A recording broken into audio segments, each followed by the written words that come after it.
Assalamualaikum warahmatullahi wabarakatuh. Perkenalkan, nama saya Muhammad Alfidian, mahasiswa semester 4.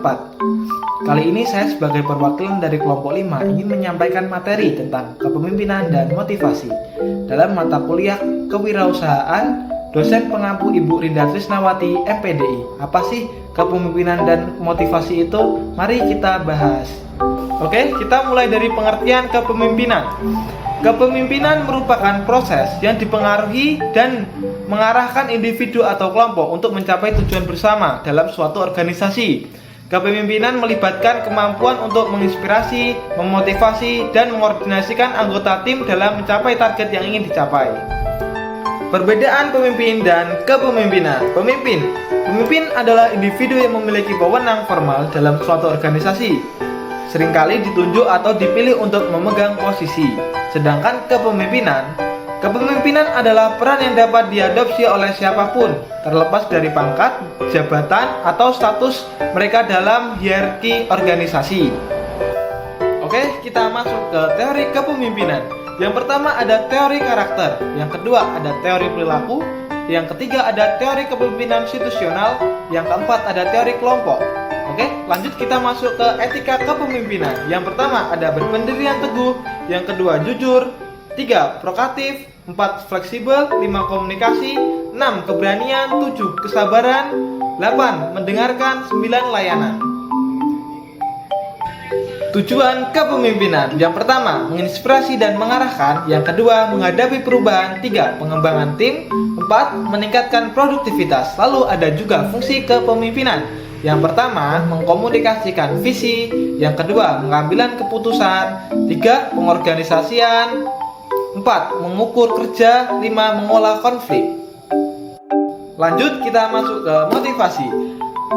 Motivasi berasal dari bahasa Latin mover yang berarti dorongan atau penggerakan. Motivasi berasal dari kata motif yang diartikan sebagai kekuatan yang ada di dalam diri seseorang yang menyebabkan seseorang dapat bertindak atau berbuat sesuatu. Motivasi dibedakan menjadi 2, yaitu 1 motivasi intrinsik berasal dari dalam diri kita sendiri, dan yang kedua ada motivasi ekstrinsik, yaitu dorongan dari luar, misalnya keluarga atau orang lain. Motivasi dalam berwirausaha adalah dorongan kuat dari seseorang untuk berpikir kreatif, inovatif, menciptakan produk baru, dan bernilai tambah untuk kepentingan bersama. Semakin besar motivasi, maka semakin besar kesuksesan yang dicapai. Melalui motivasi dalam wirausaha, seseorang menjadi berani mengembangkan usaha dan idenya, sehingga menciptakan wirausaha yang kuat, tangguh, serta berkualitas. Karakteristik motivasi dalam berwirausaha. Yang pertama ada selalu berpikir positif, dan yang kedua ada percaya diri, ketiga kreatif dan inovatif, 4 berani mengambil resiko, 5 bertanggung jawab, dan 6 evaluatif.